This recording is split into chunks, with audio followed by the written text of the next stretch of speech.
मेरी मम्मी कहानी शुरू करने से पहले ये 4 काम कर दो। पहला, चैनल को सब्सक्राइब कर दो और वहीं बाजू में घंटी को दबाना है। दूसरा, अपने सभी दोस्तों साथियों में शेयर कर दो। और मेरी ये स्टोरी, मेरा नाम पूनम है और मैं दिल्ली के करावल नगर इलाके में रहती हूँ।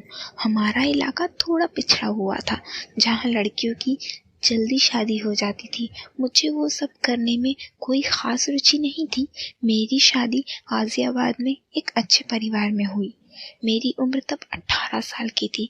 मेरे पति 3 भाई थे और हम सब एक ही घर में रहते थे। सास तो बहुत पहले खत्म हो चुकी थी और ससुर जी बैंक से रिटायर थे। वे अपना ज्यादातर समय पूजा पाठ में बिताते थे। बहुत खुश थी क्योंकि सहेलियों ने बताया था कि बहुत मजा आता है। अब वो रोज करते और मैं ये सोचती कि सब बोलती थी कि बहुत मजा आता है, पर मुझे तो कभी करने का अपनी तरफ से मन ही नहीं किया।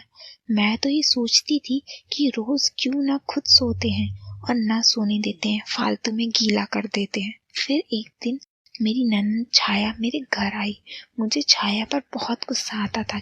हद तो तब हुई जब एक बार मैं नहा रही थी तो बाथरूम में आवाज मारने लगी कि 1 मिनट गेट खोलो। तो ये मैडम जी अंदर आई और अंदर से कुंडी लगाकर, तो मैंने पूछ लिया, क्यों मुझे परेशान करती हो छाया? सच बताओ भैया कितना परेशान करते हैं। मेरे लिए तो वो सब मतलब एक बार करना होता था और वो भी मुझे बोझ लगता था। तो मैंने बता दिया कि बहुत परेशान करते हैं। पहले तो वो खुश थी कि रोज करते हैं, पर जब उसे पता चला कि रोज सिर्फ एक बार और वो भी 2-3 मिनट के लिए, तो वो समझ गई कि मुझे वो सब के बारे में ज्यादा कुछ नहीं पता।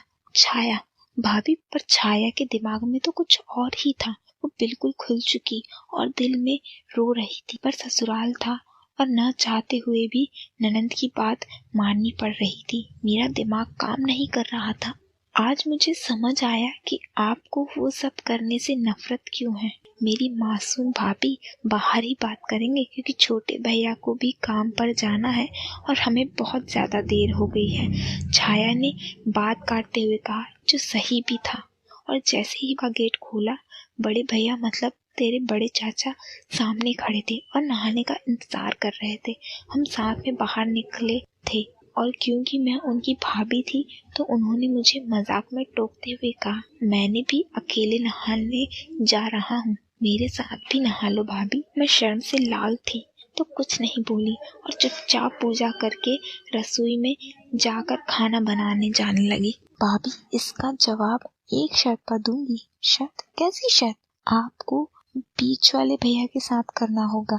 नहीं दीदी, ये पाप है और वो उनके छोटे भाई हैं। आप कैसी बात कर रही हो? भाभी, आपको कुछ नहीं पता। आप अभी तक कुंवारी हो। आपको लगता है कि बड़े भैया रोज करते हैं, पर आपके साथ आज तक नहीं हुआ, इसीलिए मेरा छूना आपको इतना अच्छा लगा।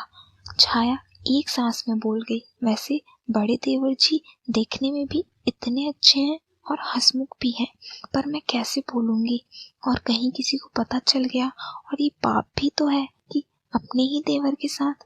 नहीं नहीं दीदी, मुझे नहीं हो पाएगा। देखो भाभी, अगर करना ही है तो सब मैं करवा दूंगी क्योंकि भैया का भी मन है। ये उनके तौलिए में बना हुआ तंबू बता रहा था।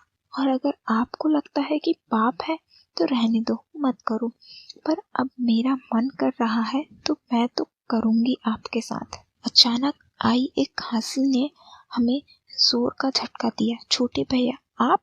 हमारे मुंह से निकला।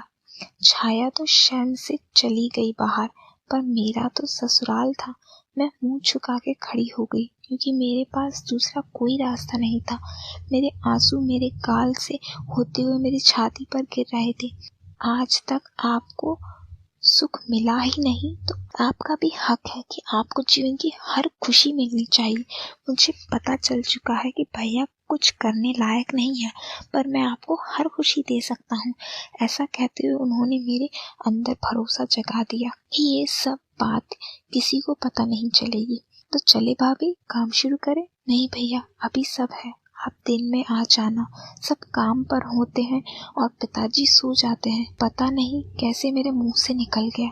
मैं तो मना करना चाहती थी और खुद दिन के लिए बोल दिया। ठीक है भाभी कहकर मेरे खुशी से उछल पड़ी। सब काम पर चले गए थे। दिन में मैं और छाया बात कर रहे थे कि अचानक छोटे भैया आ गए। सच तो यह है कि आज मैं भी देवर जी का इंतजार कर रही थी, क्योंकि मैं जानना चाहती थी कि मतलब क्या होता है, क्योंकि छाया को सब कुछ पता ही था।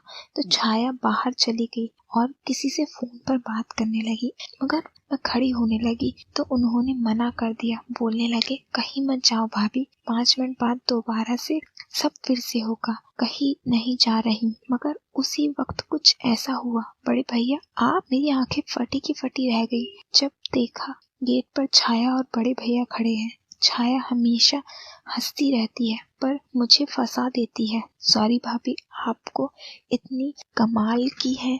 ये लोग रह नहीं पा रहे थे और दोनों मिलकर आपका नाम लेकर मेरी हालत खराब कर दी थी। इसीलिए मैंने ये सारा प्लान बनाया कि मुझे थोड़ी रहम मिल जाए। हम छोटे से ही ये खेल खेलते हैं और जब बड़े हुए तो आना शुरू हुआ। बड़े भैया को पता चल गया था कि वो नहीं कर पाते, इसलिए उन्होंने खेलना छोड़ दिया।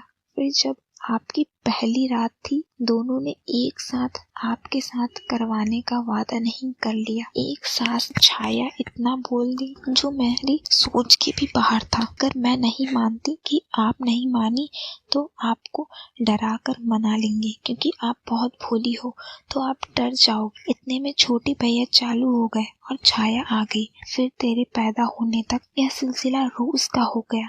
अब मुझे भी अच्छा लगने लगा था। फिर तू पैदा हो गया और तेरे दादाजी के खत्म होने से सब अलग अलग रहने लगे। मैं भी सब कुछ भूल कर सिर्फ तुझ में खो गई। कभी साल 2 साल में तेरे चाचा आते हैं, पर अब तो किसी के पास टाइम ही नहीं बचा। और आज जब छाया ने किंग के बारे में बताया तो मन मचल गया। मुझे माफ कर देना बेटा, मैं तुझे बताती भी तो क्या बताती। इस छाया ने ही मुझे पहले ही फंसा दिया था तेरे दोनों चाचा के साथ और आज मेरे अपने सगे बेटे के साथ। पर छाया नहीं होती तो शायद मैं भी नहीं होता, क्योंकि माँ पिता से खुश थी और उन्हें मिला भी नहीं था और उन्हें ढूंढना भी नहीं था। मुझे जाकर सो गया। थोड़ी देर में माँ भी मेरे पास आ गई और मेरे बराबर आकर लेट गई। मेरी आंखें बंद थी। मैं माँ के सुबकने का एहसास कर सकता था।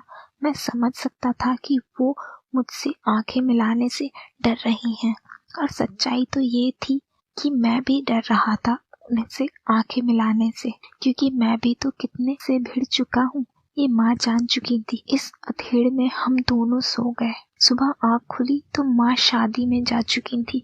2-3 दिन में हम शादी से वापस घर आ गए।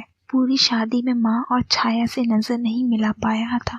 घर आकर भी घर में कम रुकता था और बाहर निकल जाता था। मैं खुद नहीं चाहता था कि क्या बात मुझे परेशान कर रही है। मैं और मम्मी के बीच में सिर्फ काम की बात होती थी, जैसे सब्जी ले आ या अगर कोई काम हो तो। ऐसे 1 हफ्ते हो गए तो शाम को खाने में नमक के पीछे पापा मम्मी में कहासुनी हो गई। वैसे मम्मी बहुत अच्छा खाना बनाती हैं, पर वो भी मेरी तरह परेशान रहती हैं, तो शायद नमक डालना भूल गई होंगी। तो वो बाहर हॉल में सोफे पर आकर लेट गई। वो मेरी माँ है।